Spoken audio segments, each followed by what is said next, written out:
राष्ट्र की रक्षा तथा प्रजा से कर लेने आदि के विषय में विचार। पुष्कर कहते हैं, राज्य का प्रबंध इस प्रकार करना चाहिए। राजा को प्रत्येक गांव का एक एक अधिपति नियुक्त करना चाहिए, फिर 10-10 गांवों का तथा 100-100 गांवों का अध्यक्ष नियुक्त करें। सबके ऊपर एक ऐसे पुरुष को नियुक्त करे जो समूचे राष्ट्र का शासन कर सके। उन सब के कार्यों के अनुसार उनके लिए पृथक पृथक भोग, भरण पोषण के लिए वेतन आदि का विभाजन करना चाहिए तथा प्रतिदिन गुप्तचरों के द्वारा उनके कार्यों की देखभाल एवं परीक्षण करते रहना चाहिए। यदि गांव में कोई दोष उत्पन्न हो, कोई मामला खड़ा हो, तो ग्रामाधिपति को उसे शांत करना चाहिए। यदि वो उस दोष को दूर करने में असमर्थ हो जाए तो 10 गांवों के अधिपति के पास जाकर उनसे सब बातें बतावे। पूरी रिपोर्ट सुनकर वो 10 गांव का स्वामी उस दोष को मिटाने का उपाय करे। जब राष्ट्र भली भांति सुरक्षित होता है तभी राजा को उससे धन आदि की प्राप्ति होती है। धनवान धर्म का उपार्जन करता है, धनवान ही काम सुख का उपभोग करता है। जैसे गर्मी में नदी का पानी सूख जाता है, उसी प्रकार धन के बिना सब कार्य चौपट हो जाते हैं। संसार में पतित और निर्धन मनुष्यों में कोई विशेष अंतर नहीं है। लोग पतित मनुष्य के हाथ से कोई वस्तु नहीं लेते हैं। दरिद्र अपने अभाव के कारण स्वयं ही नहीं दे पाता। धनहीन स्त्री उसकी आज्ञा के अधीन नहीं रहती। अतः राष्ट्र को पीड़ा पहुंचाने वाला, उसे कंगाल बनाने वाला राजा अधिक काल तक नरक में निवास करता है। जैसे गर्भवती पत्नी अपने सुख का ख्याल छोड़कर गर्भ के बच्चे को सुख पहुंचाने की चेष्टा करती है, उसी प्रकार राजा को भी सदा प्रजा की रक्षा का ध्यान रखना चाहिए। जिसकी प्रजा सुरक्षित नहीं है, उस राजा के यज्ञ और तप से क्या लाभ। जिसने प्रजा की भली भांति रक्षा की है, उसके लिए स्वर्गलोक अपने घर के समान हो जाता है। जिसकी प्रजा रक्षित अवस्था में कष्ट उठाती है, उस राजा का निवास स्थान है नरक। राजा अपनी प्रजा के पुण्य और पापों में भी छठा भाग ग्रहण करता है। रक्षा करने से उसको प्रजा के धर्म का अंश प्राप्त होता है और रक्षा न करने से वो लोगों के पाप का भागी होता है। जैसे पर स्त्री लंपट दुराचारी पुरुषों से डरी हुई पतिव्रता स्त्री की रक्षा करना धर्म है, उसी प्रकार राजा के प्रिय व्यक्तियों, चोरों और विशेष तरह राजकीय कर्मचारियों द्वारा चूसी जाती हुई प्रजा की रक्षा करनी चाहिए। उनके भय से रक्षित होने पर प्रजा राजा के काम आती है। यदि उसकी रक्षा नहीं की गई तो वो पूर्वोक्त मनुष्यों का ही ग्रास बन जाती है। इसलिए राजा दुष्टों का दमन करे और शास्त्र में बताए अनुसार प्रजा से कर ले। राज्य की आधी आय सदा खजाने में रख दिया करे और आधा ब्राह्मण को दे दे। श्रेष्ठ ब्राह्मण उस निधि को पाकर सब का सब अपने हाथ में ले लें और उसमें से चौथा, 8वां तथा 16वां भाग निकालकर क्रमशः क्षत्रिय, वैश्य और शूद्र को दें। धन को धर्म के अनुसार सुपात्र के हाथ में ही देना चाहिए। झूठ बोलने वाले मनुष्य को दंड देना उचित है। राजा उसके धन का 8वां भाग दंड के रूप में ले ले। जिस धन का स्वामी लापता हो, उसे राजा 3 वर्षों तक अपने अधिकार में रखे। 3 वर्ष के पहले यदि धन का स्वामी आ जाए तो वो उसे ले सकता है। उससे अधिक समय बीत जाने पर राजा स्वयं ही उस धन को ले ले। जो मनुष्य नियत के समय भीतर आकर ये मेरा धन है ऐसा कहकर उसका अपने से संबंध बतलाता है, वो विधि पूर्वक राजा के सामने जाकर उस धन का रूप और उसकी संख्या बतलावे। इस प्रकार अपने को स्वामी सिद्ध कर देने पर वो उस धन को पाने का अधिकारी होता है।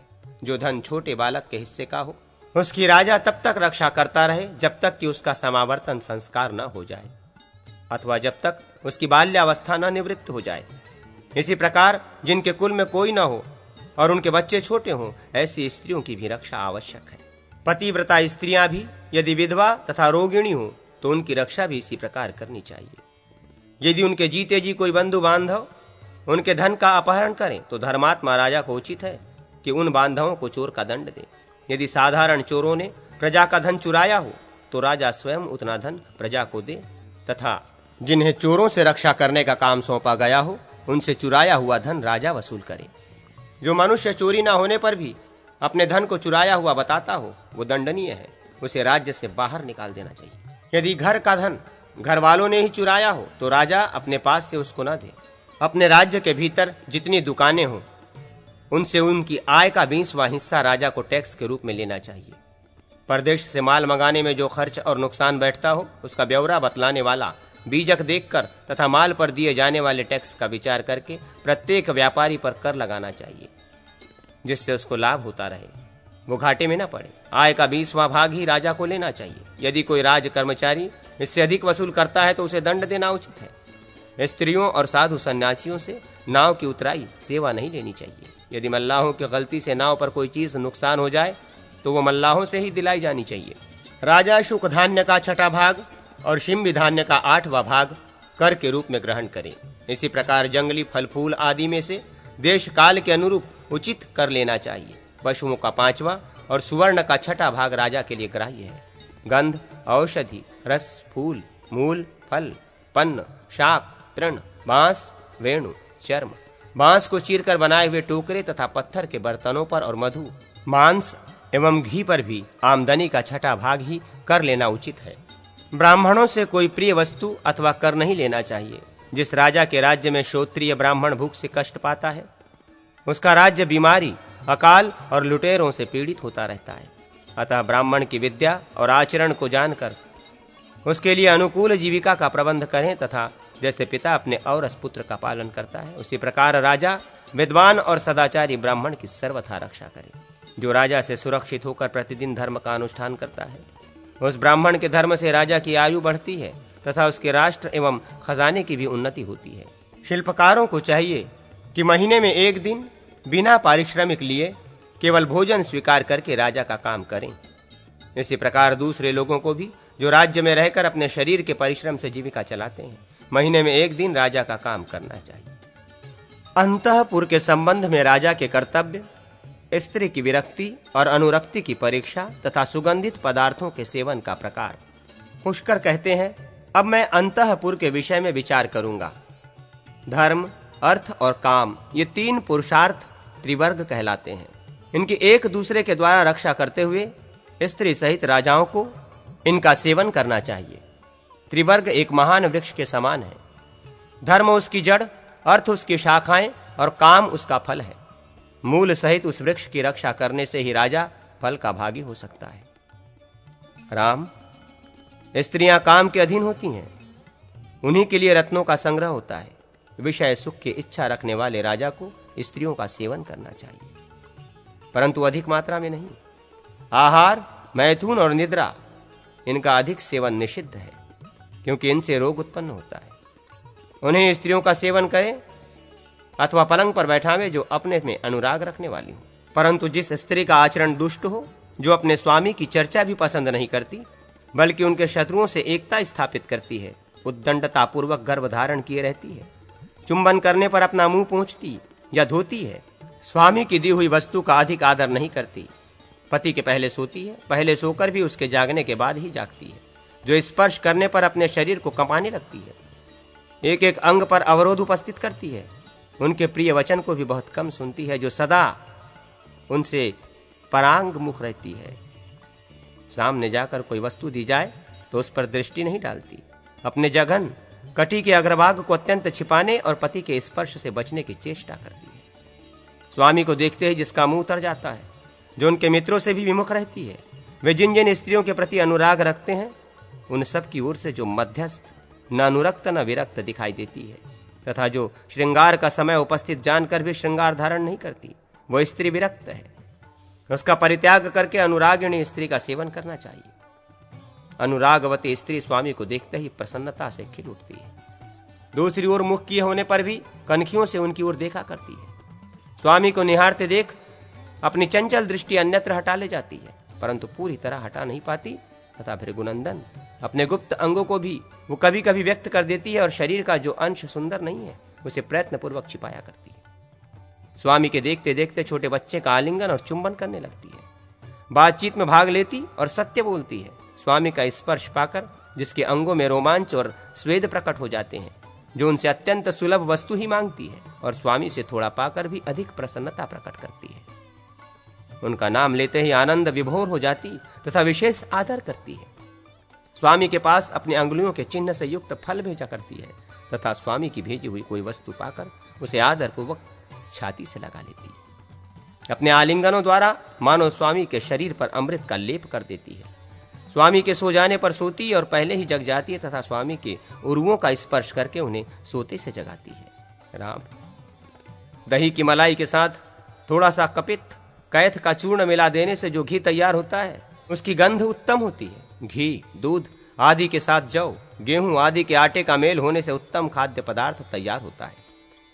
अब भिन्न भिन्न द्रव्यों में गंध छोड़ने का प्रकार दिखलाया जाता है।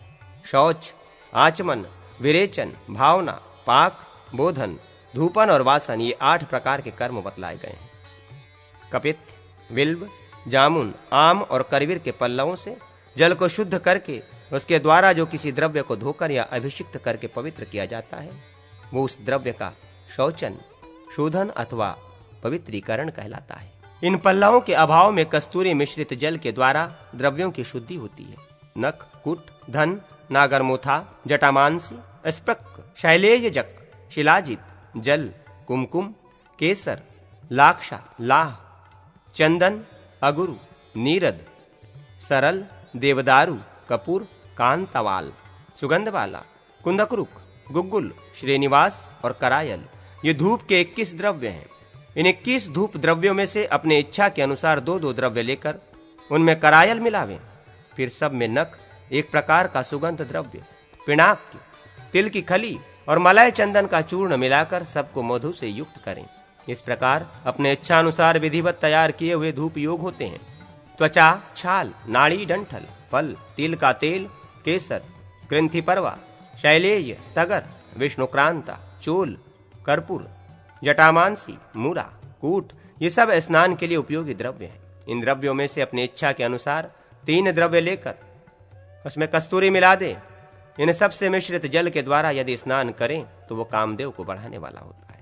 त्वचा, मुरा, नलद, इन सबको समान मात्रा में लेकर इनमें आधा सुगंध बाला मिला दें। फिर इनके द्वारा स्नान करने पर शरीर से कमल की सी गंध उत्पन्न होती है। इनके ऊपर यदि तेल लगाकर स्नान करे तो शरीर का रंग कुमकुम के समान हो जाता है। यदि उपर्युक्त द्रव्यों में आधा तगर मिला दिया जाए तो शरीर से चमेली के फूल की भांति सुगंध आती है। उनमें द्यामक नाम वाली औषध मिला देने से मौलसरी के फूलों की सी मनोहारिणी सुगंध प्रकट होती है। तिल के तेल में मंजिष्ठ, तगर, चोल, त्वचा, व्यागनक, नख और गंधपत्र छोड़ देने से बहुत ही सुंदर और सुगंधित तेल तैयार हो जाता है। यदि तिलों को सुगंधित फूलों से वासित करके उनका तेल पेरा जाए तो निश्चय ही वो तेल फूल के समान ही सुगंधित होता है।